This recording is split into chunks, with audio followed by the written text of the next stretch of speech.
Hi, and welcome everyone to Empowering Survivors with me.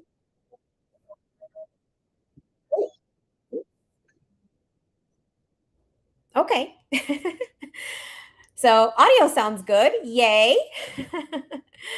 Hi, everyone. Okay. So, I think I'm going to do a 7 days of 7 lives. So, by live stream, I mean 7 days, 7 live streams.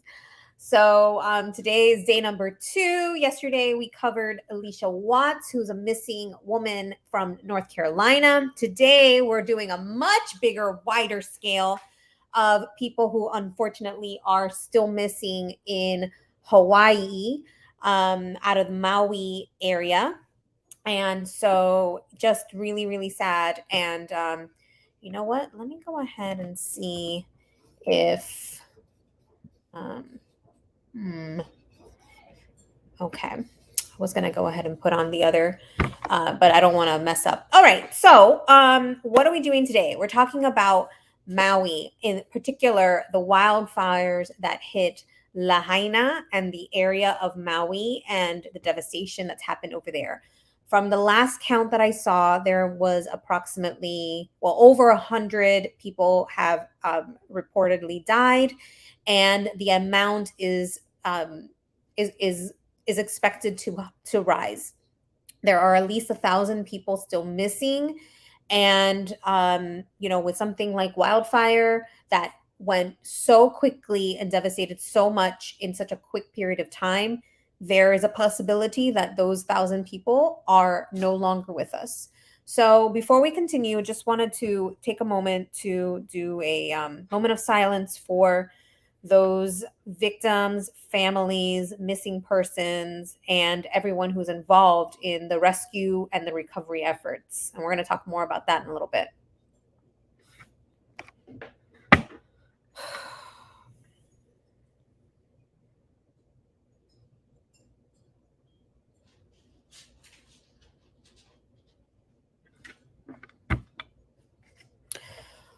All right, so let's begin by, let me see, what do I want to pull up?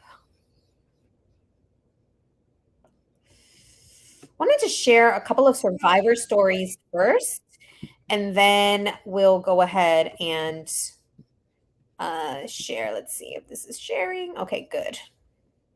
Town of Lahaina and left thousands of people homeless in what's being described as the worst natural disaster in Hawaii's history. On Thursday, President Biden issued a major disaster declaration for the state, freeing up federal funds. CNN reports the fire in Maui is now the second deadliest blaze in the United States in a century, trailing only the 2018 Camp Fire in California, which killed 85 people. And this is a few days, this is almost a week old. So it's actually surpassed that because now the death toll is over 100 in Maui. But I wanted to click to this amazing survivor story from a family who fled the fire.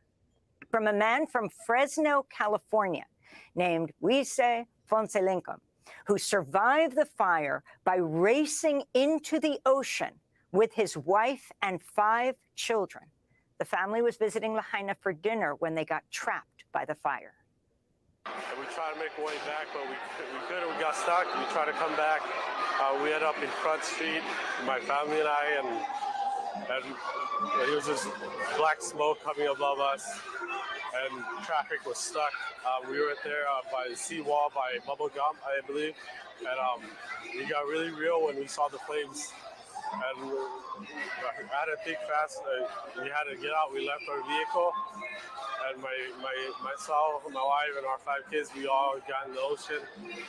We found a floating board that we hung onto, and we think we were out there floating. And this is so surreal, and everything was burning around, explosions, cars blowing up, like embers was flying. We couldn't breathe. We couldn't breathe. There's no air. It's just the carbon monoxide, and we held on as best as we could. My wife, my kids, my older ones helped with the younger ones, and we tried to stick out together. The waves trying to take us out to the ocean. We had to come back. There were some locals that helped us too that were with us. They're really great people. These people are amazing. And we were out for 3 hours, and we hung onto the seawall as best as we could until we found a little cove area where we were about for an hour. With two of the locals were with us, and my family. I found some sheet metal to cover them because there was just still fire all around us.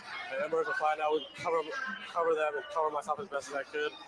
I wanted to increase the speed a little bit because I'm going to be sharing some more of these stories, but I'm realizing that there's a lot of background noise there and it's hard to hear. So I'm going to go put it back to normal speed. So he left. He's from Fresno, apparently. And they said that he went there, that they went to Lahaina, and it's him, his wife, and 5 children. So they had to escape and run into the ocean to survive. At about 9:30 p.m., the fire came to rescue us, and we walked through the town, the little corridor they made, and everything was just burned. Everything was destroyed. And we were at the shelter for that night. The final fight is survival. My adrenaline was rushing. It had to calm down. I worked in the ER for 15 years.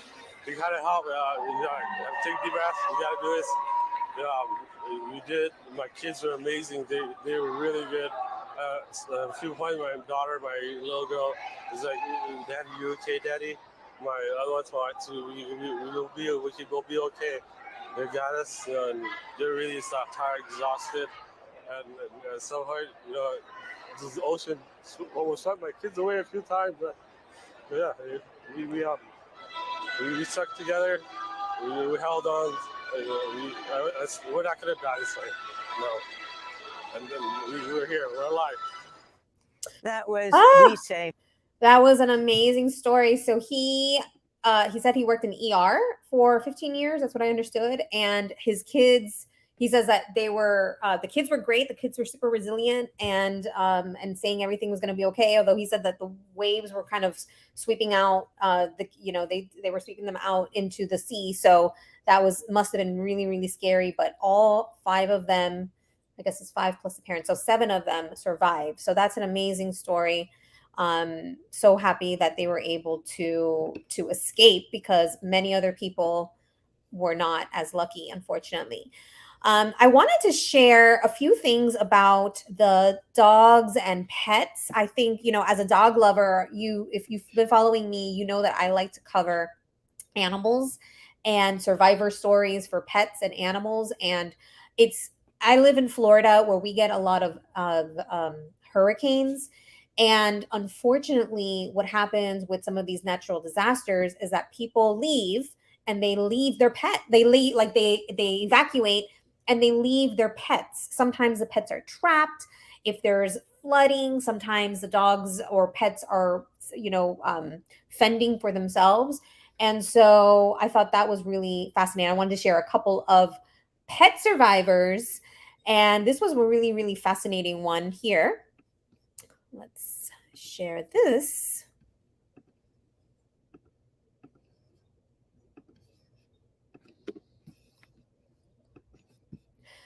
So there's a bird sanctuary in Maui that was under fire.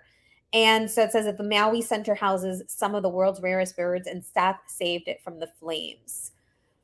The Maui Bird Conservation Center houses critically endangered Hawaii birds found nowhere else on Earth, including some currently extinct in the wild. So I thought this was really cool. Let's see if we can watch this. And is there volume? Okay, this just must be the CCTV.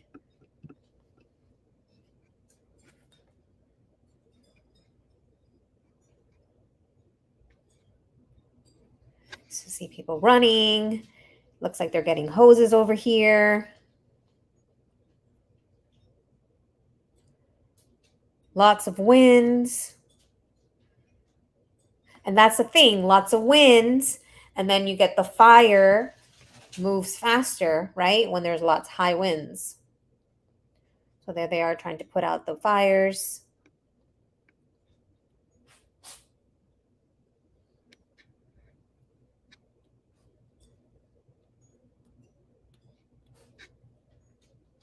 Awesome. Okay. Everyone And wanted to share some other doggy. There are some vets that are finding, like humane societies are finding dogs and pets and also taking care of them. So that's become a whole huge. And actually, I had a story here that I don't know why I don't find the link now, but there's actually canines that are going canine units that are going to search for humans, for missing persons, right? Because there's at least 1,000 people missing still, going to find missing persons. And of course, if there's pets or animals or others that are missing, the dogs, the canines can help find those as well. And unfortunately, I did read that they're, in some cases, they're not doing search and rescue, they're doing search and recovery. So they're getting cadaver dogs that are looking for dead bodies, unfortunately. But it is the reality if still so many people are missing, that either they died in the fire or they died in the ocean. So but hopefully the canines do find some of the missing people and are able, if some of them are alive, that they're able to reunite with their family or families. And so I wanted to show, let's do the vets.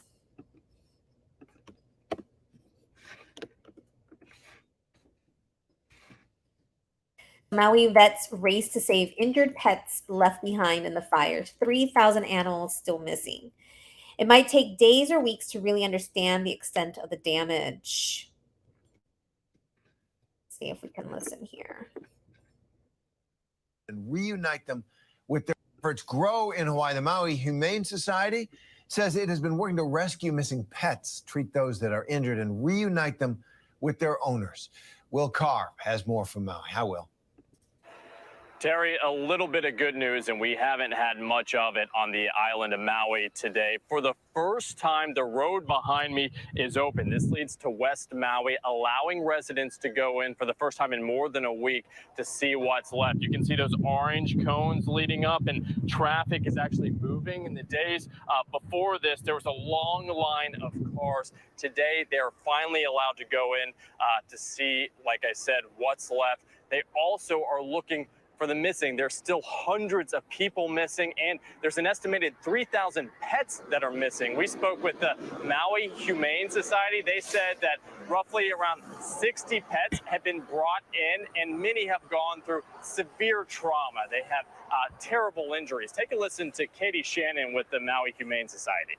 We've had some animals come in, we are assuming with smoke inhalation, and we are treating them for that. But we have also seen severe burns, cats that look, I don't think that their owner may even know that it is their cat, because they look so burnt. Their ears are burnt, their faces are burnt. It's just incredibly severe.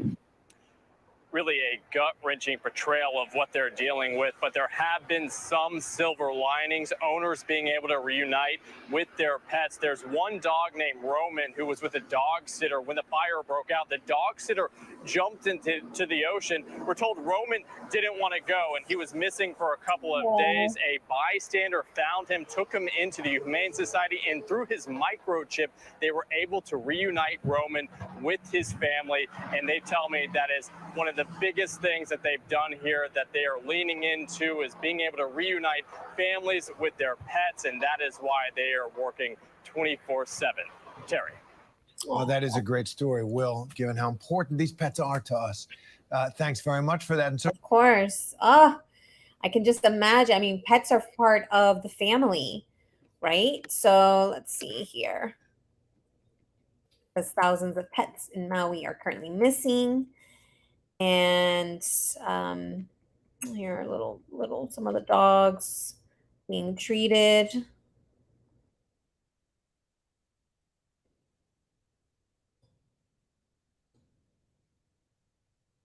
Shannon talked about a dog that the Humane Society named Katniss after the Hunger Games character who was found by a Lahaina firefighter.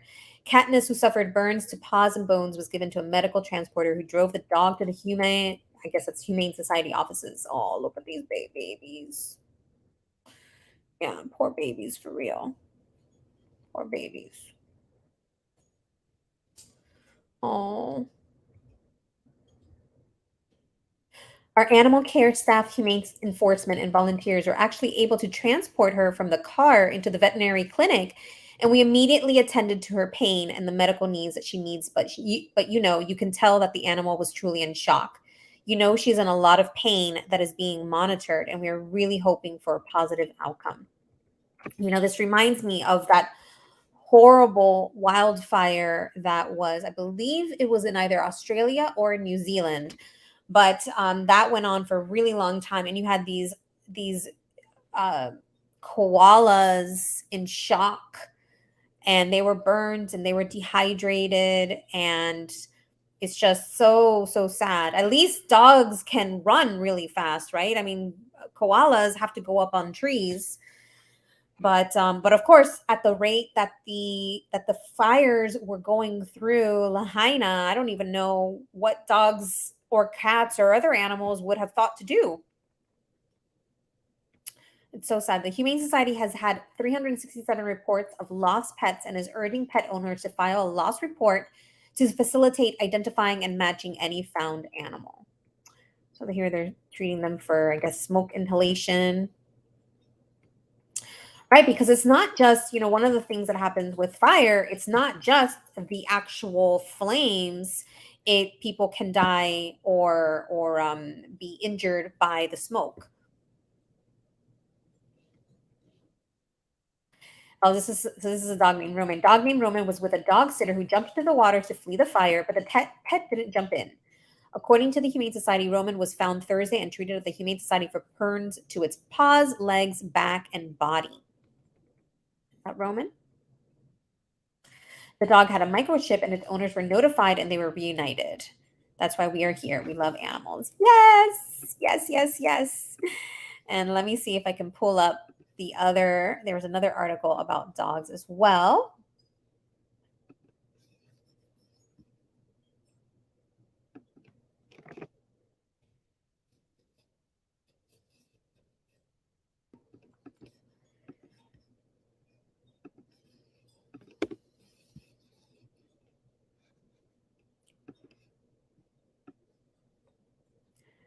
Dogs with paws burnt down to the bone. Oh, that's so sad.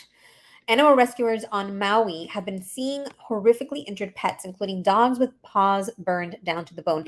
So before I forget, I am going to, there are some fundraisers for not only missing people, but also for pets. So if I find any of those, I'll make sure to share those fundraisers as well. The deadliest U.S. wildfire, in more than a century, has also left hundreds of pets dead and injured, with an estimated 3,000 animals still reported missing in the epicenter in Lahaina. We have seen animals come through our shelters that have severe burns. We have seen dogs that have essentially had their paws all the way burnt down to the bone from running from the fire. That is so sad. And here, is this little Roman? I think this might be little Roman. Oh. Little Roman has his legs wrapped up all the way through his hip. Sweet Roman. Besides dogs and cats, the Humane Society has been caring for lovebirds, guinea pigs, and rabbits. A chicken had both scorched claws wrapped with blue medical tape. We even have a pig here. There's a little dog. Oh, look at that sweet face.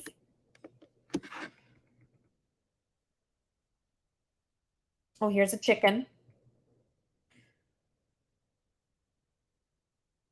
All those carriers. Found animals are checked for identification and scanned for a microchip so owners may be contacted. The Maui Humane Society has asked that dead animals not be moved or destroyed so they can be cataloged and checked for identification. But this is only the beginning. People need to understand that we are in the midst of this, and there's a harsh reality to come. The human death toll from the wildfires, fueled by dry conditions and a remote hurricane, was raised to 106 Tuesday. So that was Tuesday. As of the last time I checked, there was at least 111 was the death toll, and it's estimated that it's going to continue to increase, unfortunately. So far, just over a third of the burn area has been searched with cadaver dogs. Families with missing relatives were being urged to provide DNA samples. So far, 41 samples have been submitted, the county statement said, and 13 DNA profiles have been obtained from remains. Okay, so let's continue. Now, this is really interesting. There is, before we get into the communication or the lack of communication from,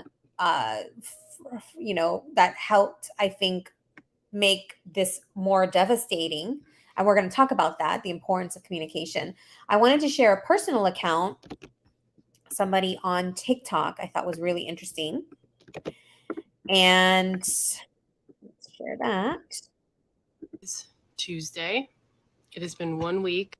If we ever broke up, I'll never be sad. Think about everything I thought we had. If we ever talking about cats and pets, that's a nice little If we ever broke up, I'd call your dad and tell him all the. All right, let's listen to her. If we ever broke. Sorry about that. I maybe we needed a little comic relief right there because of the heaviness of this.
Okay, my audio is not working. Let's see.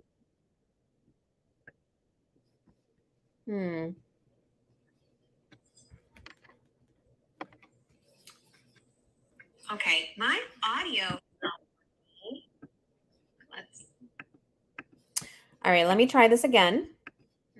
Sorry, guys. Okay, my audio. All right, there we go. At least you can hear it. Oops, sorry. That's not what I meant to. You know what? Since that came on, let's share it. Oh.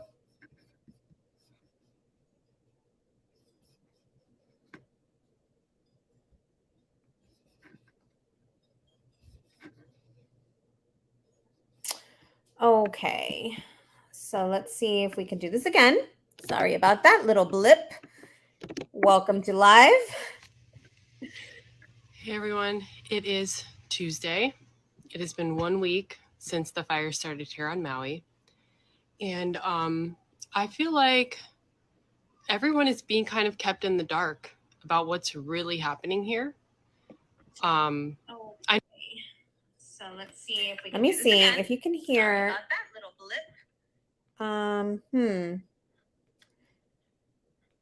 Okay, perfect. Okay. I know there's a lot of information out on the news and the media, but there is no help here. There is no help. Like FEMA came in and went to Lahaina and they're doing search and recovery, which is desperately needed. We have 1,400 people unaccounted for.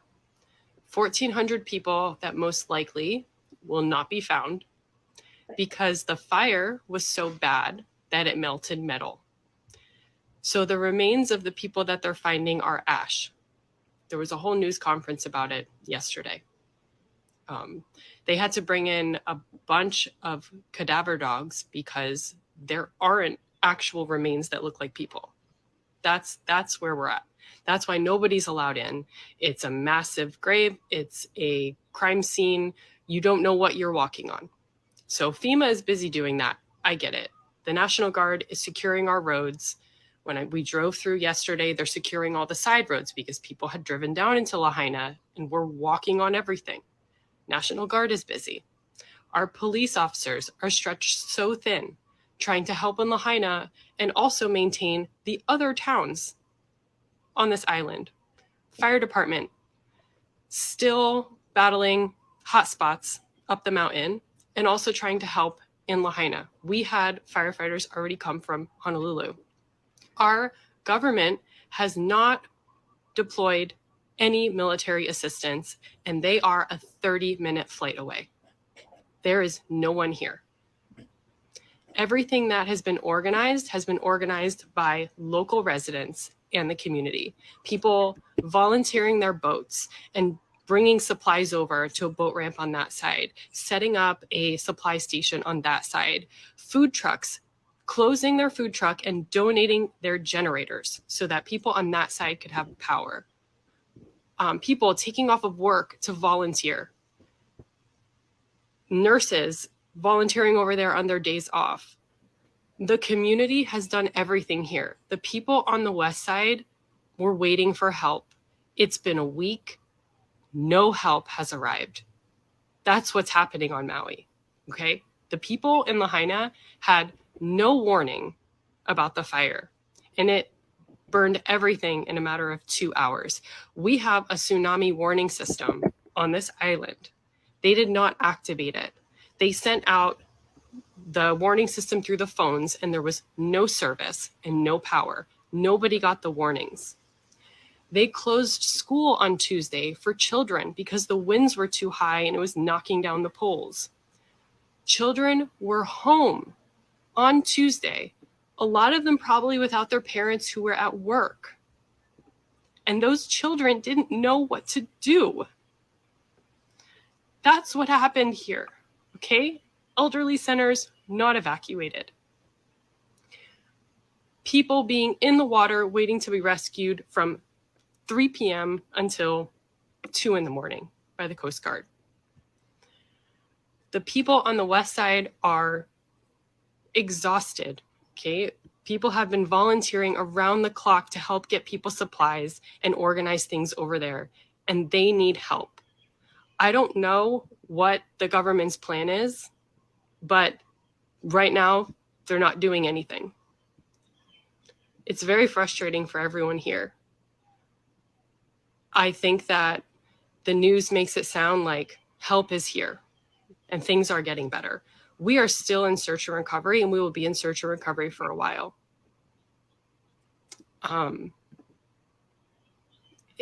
Everyone's tired. Everyone's frustrated. And then on top of that, on this side of the island, we still have the tourism industry running. So I know I've shared the posts. There are people running supplies to the other side by boat, and then the next day expected to take people out snorkeling. One side of the island looks like a third world country, and people are over here having 5-star dinners. That's what's happening on Maui right now. Everyone is really pushing for help. The military should be here. More aid should be here. Everyone has started their own Venmos and GoFundMes because they realized that help wasn't coming. So as a community, we're strong, but we're tired. And I just think that that should be known. People are comparing this to the Paradise Fire that happened in California in 2018. I want to make it very clear, 85 people perished in that fire. That is devastating. There will be hundreds of people, maybe even over 1,000, that were victims to this fire. This will be probably the deadliest fire on record since 1871. It is 2023. Like, this should not have happened. So that's where we're at. Everyone here is very thankful for everyone's help. So if you are donating, if you are sending goods, if you are reaching out, thank you. Continue doing it. It's going to take a really long time for us to get through this. So we appreciate your support. We appreciate your donations, and keep sharing, because the world needs to see what's happening here and the truth is not being shown. So the last time I checked, this video had over 1 million. I think Hey it had everyone, like it is Tuesday. It has been 1 week since the fire started here on Maui. Desperately needed. One thing I wanted we have to check actual remains that look like people. Island. Fire department is still there is battling hot spots up the mountain. I'm going to share the map now, but I wanted to see. She was saying that people are tired, that on one side of the island. Let's see what she said here.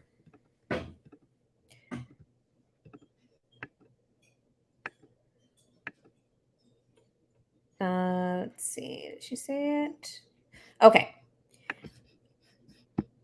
All right. So I'm going to share that the map. So this is Maui. And right here, these are, this is Lahaina, right here on the west side here. And then it's delineated here, the West Maui wildfires. So this is where, and then so when people were evacuating and going into the ocean, that's where they were going, right into the ocean here. And then it says that there's another upcountry Maui wildfire over here. And I thought that there was a third one, maybe over here somewhere. So those are the, at least per Google Maps. I didn't want to show where the wildfires were. I just wanted to show the map of Maui. And so they were saying one side looks like a third world country, disaster zone, and the other side is people are having 5-star dinners. So I thought that was a really interesting comparison that she made. So with that, I wanted to share what can we do? What are some learning lessons, right? Like, it's really easy to criticize everyone. It's really easy to criticize FEMA, the Hawaii disaster zone, the government, the police, the firefighters. But, what are some learning lessons here? Let's read about communication, because, I read this and without getting into any type of conspiracy theory or anything like that, because I don't think that necessarily serves anyone. But what are some obvious ways to improve the situation for the future, right? Because we can't take back what happened, but we can learn from it. And one of those is the communication system. They have a communication system in place for tsunamis and earthquakes. So why wasn't that used? Especially if communication was down as far as like cell phone towers and things like that. So here's the article this is from ABC News. In deadly Maui wildfires, communication failed. Chaos overtook Lahaina along with the flames. The hours before a wildfire engulfed the town of Lahaina, Maui County officials failed to activate sirens that would have warned the entire population of the approaching flames, and instead relied on a series of sometimes confusing social media posts. Well, that's interesting. It says burnt boats sit in waters. So even the boats were on fire. In the hours before a wildfire engulfed the town of Lahaina, let me get out of that. Of course, there's another ad. Maui County officials failed to activate sirens that would have warned the entire population of the approaching flames, and instead relied on a series of sometimes confusing social media posts that reached a much smaller audience. Power and cellular outages for residents further stymied communication efforts. Radio reports were scarce. Some survivors reported even as the blaze began to consume the town. Roadblocks then forced fleeing drivers onto one narrow downtown street, creating a bottleneck that was quickly surrounded by flames on all sides. At least 80 people have been confirmed dead so far. So this is a couple of days old. The silent sirens have raised questions about whether everything was done to alert the public in a state that possesses an elaborate emergency warning system for a variety of dangers, including wars, which is kind of interesting, hurricanes, volcanoes, including wars, volcanoes, hurricanes, and wildfires. And I imagine that they had to have some system in place from Pearl Harbor days, right? where there were literal wars happening. Hector Bermudez left his apartment at Lahaina Shores shortly after 4:30 p.m. Tuesday after the smell of smoke woke him up from a nap. He asked his neighbor if he was also leaving. He said, "No, I am waiting for the authorities to see what they are going to do," Bermudez recounted. And I said, "No, no, no, please go. This smoke is going to kill you. You have to go. Please. You got to get out of here. Don't wait for nobody." And, it's interesting because I don't live in California. I've never lived in California, but you see and you've heard reports from people who lost their homes and how quickly the wildfires went in. And this was even faster than that. But you don't play with those things. So maybe because he was elderly in this case, harder to move around. But those are the types of things. It's like, sure, maybe in some cases, evacuating might be worse, but there needs to be a plan. I think this is a big wake-up call for many people of having a plan. I know in California, they have their to-go bags ready in case they need to evacuate quickly. His neighbor, who was about 70 and has difficulty walking, refused. Bermudez doesn't know if he survived. Officials with Maui's emergency management agency did not immediately respond Friday to questions about sirens and other communications issues. Hawaii's Attorney General Ann Lopez said her office will be conducting a comprehensive review of decision-making and standing policies surrounding the wildfires. "My department is committed to understanding the decisions that were made before and during the wildfires and to sharing with the public the results of this review," adding that now is the time to begin this process of understanding. The Associated Press created a timeline of the wildfires using information from multiple sources, including the county's announcements, state and local emergency management alerts, and interviews with officials and survivors. The timeline shows public updates on the fires were spotty and often vague, and much of the county's attention was focused on another dangerous, larger fire in the upcountry Maui, which I showed you a little bit ago. The Lahaina was one fire, but there was a dangerous, larger fire in the upcountry Maui that was threatening neighborhoods in Kula. It shows no indication that county officials ever activated the region's all-hazard siren system and reveals other emergency alerts were scarce. In the hours before the wildfires began, however, warnings about high winds were frequent and widely disseminated by the county and other agencies. A hurricane passing far to the south was expected to bring gusts of up to 65 miles per hour, residents were told on Monday. The upcountry fire started first, reported not long after midnight on Tuesday, and the first evacuations near Kula followed. The fire near Lahaina started later, around 6:37 a.m. Tuesday. Some homes in Lahaina's most inland neighborhood were evacuated, but by 9:55 a.m., the county reported the fire was fully contained. Still, the announcement included another warning that high winds would remain a concern for the next 24 hours. The power also went out early that morning, leaving several thousand customers in the Lahaina West Maui region and upcountry without electricity. Several downed power lines required repair. By 11 a.m., the firefighting crews from several towns and the Hawaii Department of Lands had converged on the upcountry fire, but wind gusts reaching 80 miles per hour. So that's even worse. So at first it was 65 miles per hour. Now it's 80, made conditions unsafe for helicopters. At 3:20 p.m., more upcountry neighborhoods were evacuated. The Lahaina fire, meanwhile, had escaped containment and forced the closure of the Lahaina bypass road by 3:30 p.m. The announcement, however, didn't make it into a county fire update until 4:45 p.m. and didn't show up on the county Facebook page until nearly 5 p.m. when survivors say flames were surrounding the cars of families trapped downtown. So that was part of the bottleneck, that they barricaded some roadways, and so people were going, and you're going to major road, or not a major, but you're going through like the main roadway, and they're barricaded. So you're basically, it was almost like a trap there. But while the Lahaina fire was spreading, Maui County and Hawaii Emergency Management Agency officials were making other urgent announcements, including a Facebook post about additional evacuations near the upcountry fire and an announcement that the acting governor had issued an emergency proclamation. In the upcountry evacuation Facebook post at 3:20 p.m., Fire Assistant Chief Jeff Gazea shared an ominous warning. The fire can be a mile or more from your house, but in a minute or two, it can be at your house. Mike Kicino lived below the Lahaina bypass in one of Lahaina's more inland neighborhoods. He went to his house at 3:30 p.m. and minutes later realized his neighborhood was quickly being enveloped by flames. He yelled to the neighbor kids to get their mom and leave. He ran inside to collect his wife and the dogs they were watching, and he, along with others in the neighborhood, then jumped to their cars to leave. He listened for announcements on his car radio, but said there was essentially no information.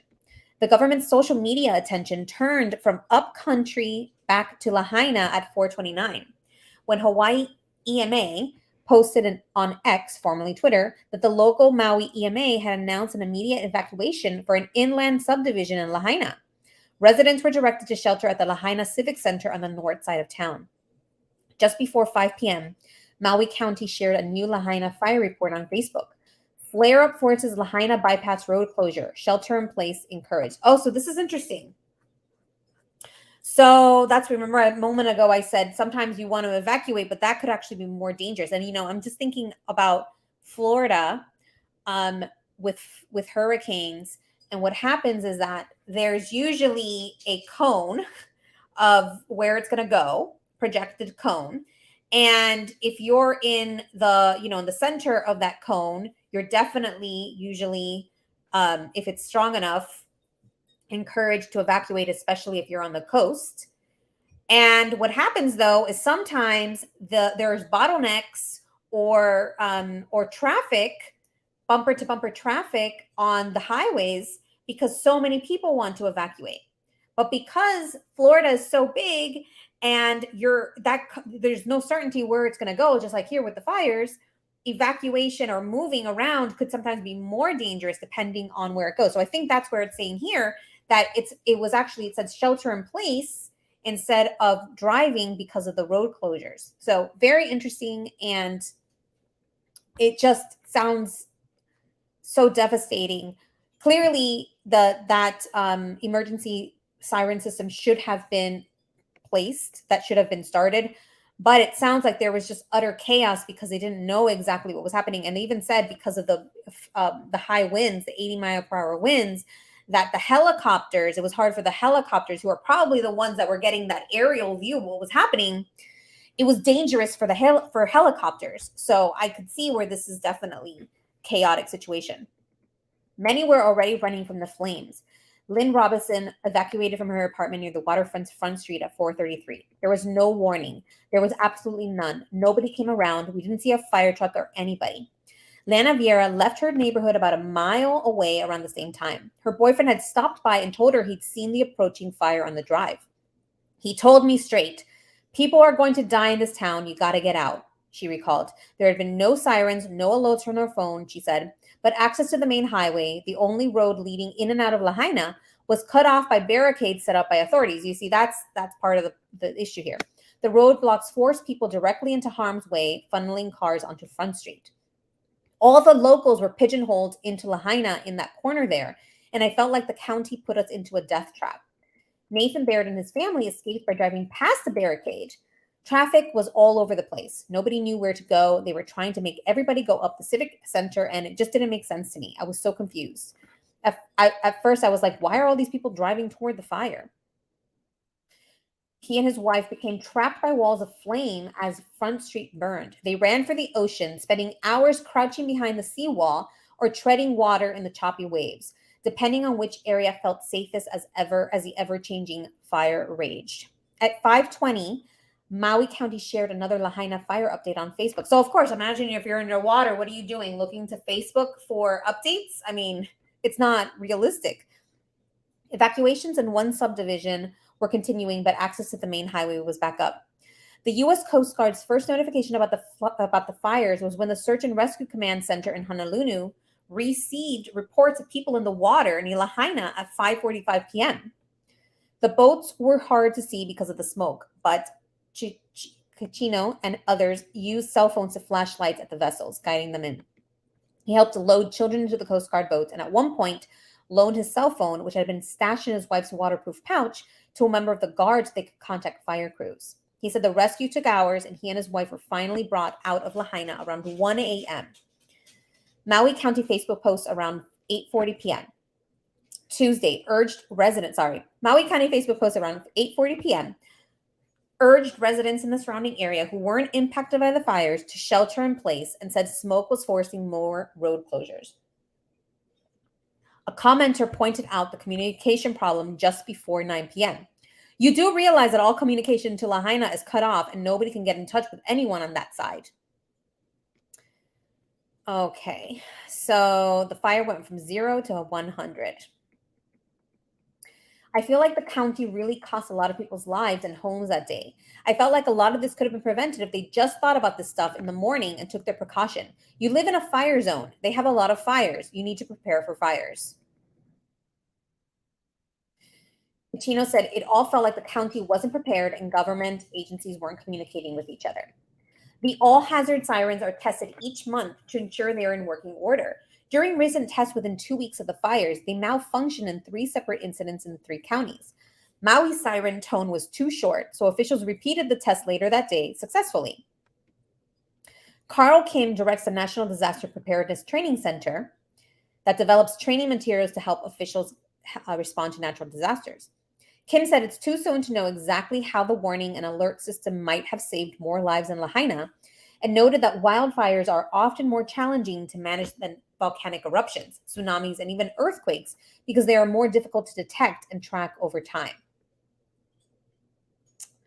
The thing is that an earthquake could happen unexpectedly, and a tsunami can result very quickly from that. So, and the same with volcanic eruptions. So I'm not entirely sure that I agree with that statement. I think it's a wake-up call. We have to invest more in understanding of wildfires and the threats that they provide, which aren't as well understood. So one thing, and I didn't say it here, that I thought it was in here. I had read this earlier, that one of the issues is that they said that they didn't do the alert system because with tsunamis and especially with tsunamis, that when they hear those sirens, they are taught to go to inland, to the high land, to the high areas. And so if they would have heard the tsunami, or if they would have heard the warnings, then they would have been going right to the fire and potentially hurt more people.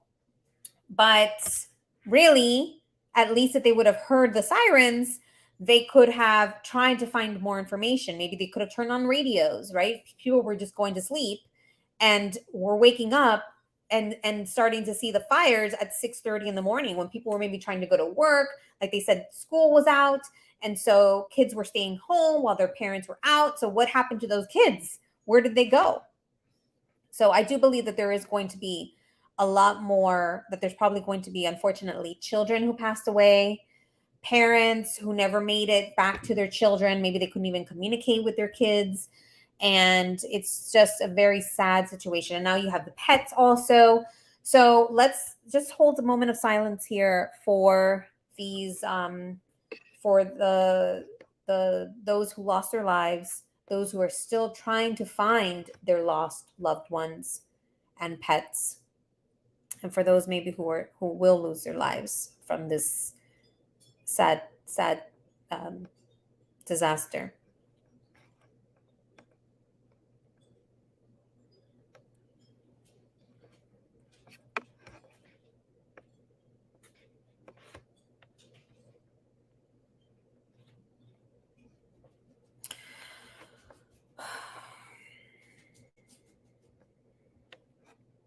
And I'm going to look up some more on what agencies are maybe collecting funds or resources and more, so that we can share that over the next couple of days. But thank you so much for being here. Thank you for listening, for being aware, for caring.